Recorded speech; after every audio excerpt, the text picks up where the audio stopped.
So hello, welcome to the Content Takedown. I'm Felicity. I'm joined by the lovely Yael Dagan. She's going to be running us through some content that you haven't personally written, but is hosted on your company's website, right? True. It's been written by our clinical team.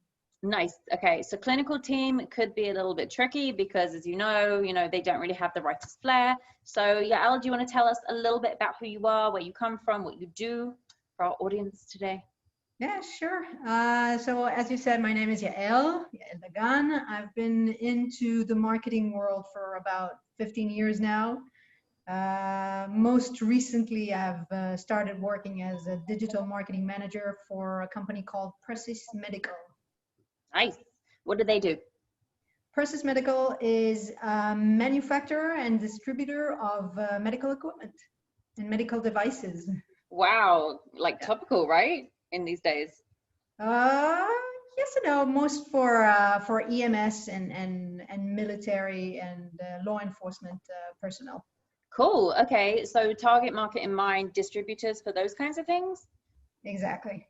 Very nice. Okay, so what are you going to be showing us today? Well, I'm going to show you our recent blog post that we have uploaded last week to our website, and be happy to tear it down with you. Amazing. Well, we're not going to tear it down. I mean, we're going to have a look at it. We're going to see like what's going on with it. Maybe offer some suggestions for improvement. Take it away. Feel free to share your screen. All right. So let me just share my screen with you. And here we go.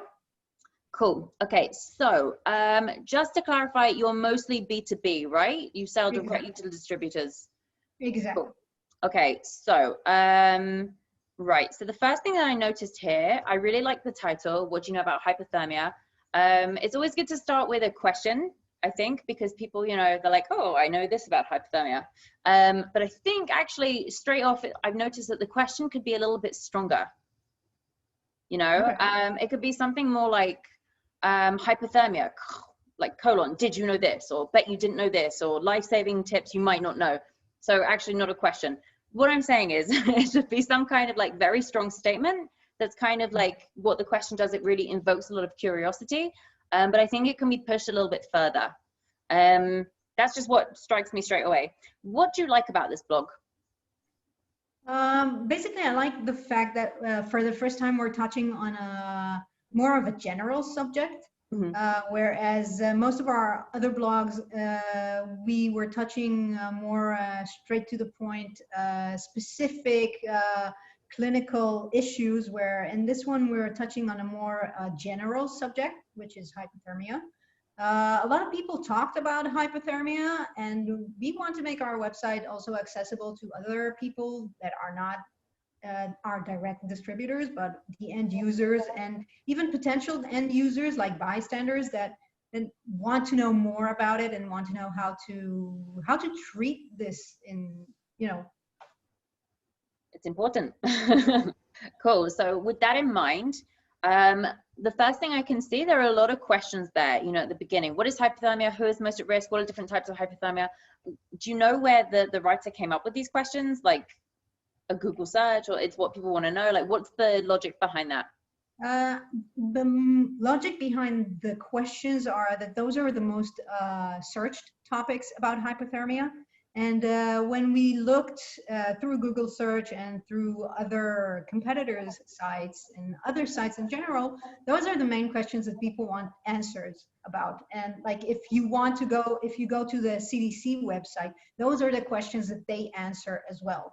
So we want to make sure that we are informative. We are answering your questions, but we're giving a bit of our own, and that we're covering everything that you need to know about. Nice. Like that's complete music to my ears. That's the exact right way to do things. It looks a little bit weird, like kind of like, there at the top, it's a bit like I'm being attacked personally. Like, oh, what is hypothermia? Like, even though I want to know exactly that, and those are the exact questions in the exact order I want to know, I think since you already answer them, are they hyperlinks? No. It could be. Okay, I wouldn't have that there. I would make, because each one is a header, I'd make each header like slightly bigger, maybe in the same font, so people know exactly where to go, because people scan, so if they want to know who's most at risk, let's say, God forbid, it's a life-saving situation, they don't want to scroll through going, oh, what is hypothermia? Oh, what are the different types? They don't care. They want to know how to save that person in the here and now. So I would get rid of that straight away.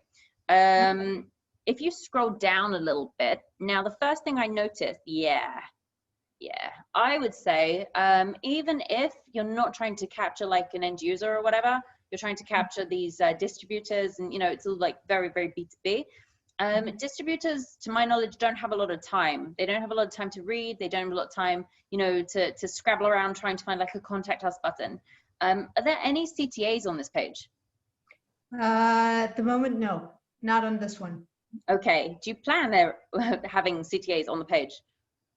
We were planning for our, because this talks about hypothermia, and we do have a second part for it that goes further deeply into hypothermia and specifically the triad of death that involves hypothermia. Yes. So we would probably have a CTA over there, and we'll direct people from this part one, what we call, to the part 2 to read more and get more knowledge on how to deal with. Okay, so that's my second thing that I wanted to say about inner links. But just back to the CTAs, I think even for things like, who is most at risk, I think underneath that section, there should definitely be a CTA, some kind of, learn more about the risks of hypothermia, linked to another blog here. Because like there are loads of questions that I have as a non-expert about hypothermia that suddenly I want to know. For example, who's most at risk? The types of how to treat hypothermia, like you're saying. It's not just about the triad of death, which is a name I absolutely love. It's horrible, but it sounds great. But also, other things, because the thing is, you're here for, I guess, brand awareness, but also because you want distributors to buy your stuff. It's kind of warming them up, which is ironic, but warming them up as they go along down the funnel. So ironic. Exactly that. I want to warm everyone up. But to do that, you need to show them more interesting stuff. And that's what kind of all the meat is. So I would say definitely CTAs for people who want to contact you already, in whatever way you want them to, what you want the lead to do, but also links to other stuff. And if you don't have that content, I would write it. Like you said, the link to the Triad of Death article, gold. I would even put it like as a CTA, as a little like link CTA somewhere down there in a relevant section, maybe after the different types of how do we treat hypothermia, that kind of stuff, or even add like a second section there, which is about the Triad of Death, because it's a catchy title. And like you said to me offline before, if you treat a wound but not actual hypothermia, there's no point, you've lost the patient. So that's that. I would definitely enlarge those H2s to make them stand out much more. And they also look like links. Are they links? Who is most at risk? No, well, this one refers to notes, to a reference that we use, because we are a medical company per se. We need to have our references way down here. We need to have our references to where we cite our information from at all times. Yeah, we can't just make claims and there you go. We've got the claim. Of course not. What I would say is, maybe this is a little bit nitpicky for me. I don't know. The numbers just look so kind of like in your face. I would even just put, blah, blah, blah, blah, blah, and then check reference here, like in, reference in brackets, and then do the link to the reference. And then, so it kind of just doesn't disrupt the flow of content. Like it looks a bit Wikipedia for my liking, or even link to like hemorrhagic, I can't even say that word, hemorrhagic shock. Did I say it right? Hemorrhagic? Yes, you did. Very nice, thank you. Link it there, and it could be a jump link down to the reference, and that could work just as well. Another thing, and then I'll probably stop. I'll just wrap up in a minute. Underneath the headers with all the bullet points, I would also add like just a little line or 2 lines. It's very abrupt to go into bullet points just like that, without any explanation. Even though, it's pretty obvious what the header is referring to and all the bullet points and everything, it just kind of like looks a bit like weird on the page. But, having bullet points is a fantastic way to audio content. Having those subheaders of the subheaders, what we call header 2 and header 3s, also really good. I would actually, for SEO stuff, which we're also going to talk about offline a little bit more, I would even make the acute or emotional hypothermia, exhaustion hypothermia, chronic hypothermia into Oh, stages and symptoms. Yeah. See, for me, I can't distinguish between if they're header 2 or header 3s.